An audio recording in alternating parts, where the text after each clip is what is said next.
this is the place where I could do the work that would matter the most to me, but also where I feel like my work matters the most to other people.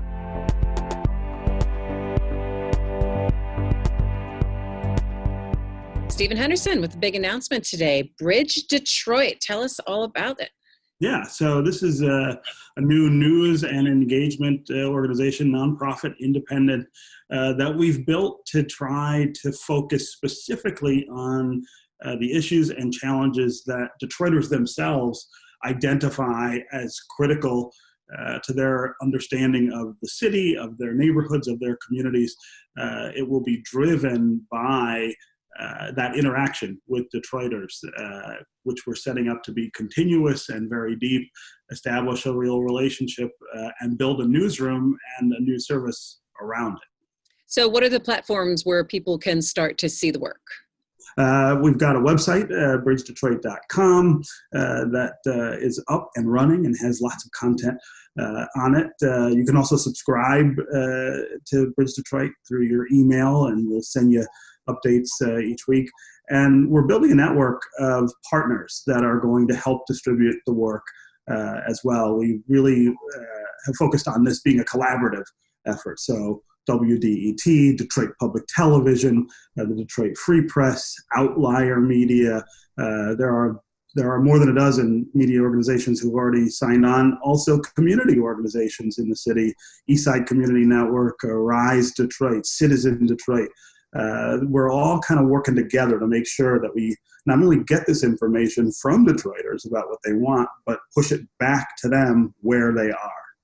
Look, as journalists, we all sit around sometimes in a big room and we bemoan where this industry is going to go. And it seems now more than ever, you're seeing people engage with their local, hyper-local media because of the direct information that impacts them during a pandemic and the details that they need from it. How is this different from media models that we've seen in the past? And what are the challenges of a collaborative platform where you're putting it out in different places? It's not just the silos. Yeah. Our model is going to mirror the business model that the Center for Michigan has set up for Bridge, Michigan, which is, we call it the Three-Legged Stool.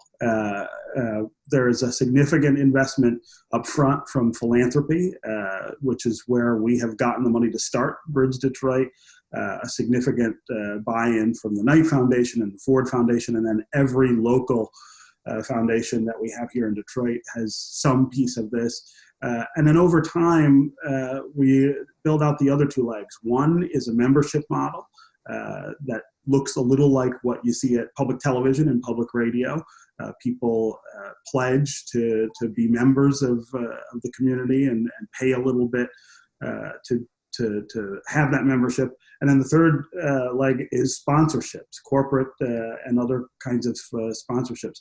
That model has emerged among nonprofit news organizations across the country as the one that's been the most stable for the last few years. Now, of course, this is all new. This is all really different from the way media has sustained itself for more than 200 years. And so we don't know yet how sustainable that is over time, or whether there's other legs we need to add to the stool, or whether one of the legs that we're building won't quite hold up. But we're optimistic so far at Bridge Detroit that we're going to get there. We have already got a lot of people signing up to be members. We've got a lot of philanthropic support and early corporate support. And then what makes this kind of different is, again, the collaborative model that's different is really another direction that nonprofit media has really headed in the last couple of years. We are better together than we are on our own, and nobody has the resources that they used to. We have more demand for our products and our services than we did before. We need to be able to work with other organizations to make sure that we're able to deliver the things that our readers and listeners and viewers all need. I think what was significant about seeing your announcement was your diverse staff. And when you say you're going to be Bridge Detroit and you are covering the city, to be able to have reporters who are reflecting the people that they are covering is truly something that has to be a deliberate process. Talk a little bit about choosing staff and how you did it. Yeah, so I mean, we said from the beginning that this needed to be for Detroiters by Detroiters, and by extension, that means reflecting the city's population, which is majority African American and Latinx. So we needed to make sure that the staff reflected that. When I started out, I didn't have a number in mind that I wanted to meet, so much as I said it needs to be reflective. But when we started advertising for the positions and seeing who came across the transom, we were overwhelmed by the number of really qualified and connected Detroiters who are African American or Latino who wanted to be part of this. And so we were able to put together a staff that is 100% reflective of that majority population in the city, which puts us in some rare company. There aren't newsrooms, not just here in Detroit, but across the country, that have been able to do that. It's something we're really proud that we were able to achieve right out of the gate. And I think it will serve us well as we try to build this relationship with Detroiters that is so key to the content here. Having people who have a connection and a relationship already with that majority population puts us out ahead. Yeah, and you say relationship, developing a relationship with your audience. And that kind of, for me, begs the question of what are we missing when we're covering news or telling the story? What are you hearing from people that the news media is missing, that Bridge Detroit is going to be able to kind of fill a need? Yeah, I mean, I think it's responsiveness. One of our key partners here is Outlier Media, which is a service news organization that uses a text-based service to talk consistently with Detroiters about what's going on in their lives and what they need help with. And Outlier is answering those questions very specifically for those Detroiters. That kind of relationship is not common at all among media organizations, and that's kind of where we start with Bridge Detroit. Is they're doing that in a very discreet community here in Detroit. We want to help grow that, and so and make that something that we're doing with people across the city. And when you do that, and when you hear about what's going on in people's lives, I think you come across a whole host of issues that we in newsrooms don't necessarily come into contact with all the time. We've been asking people about the pandemic, for instance, here in Detroit. We've come across incredible stories about the food insecurity that it has caused directly from Detroiters. We're hearing about the housing crisis that we had before the pandemic and how this has made it worse, how this has put pressure on small scale landlords who can't maintain their houses anymore because people are unable to pay rent. They're going to have to walk away from a lot of these houses. So now you're talking about more abandonment that will happen in the city, and you're talking about fewer choices for people who live here. These are stories we wouldn't hear if we weren't talking to Detroiters consistently about these things, because they don't reach those of us who exist outside of those communities and populate most of the newsrooms around town. You excited?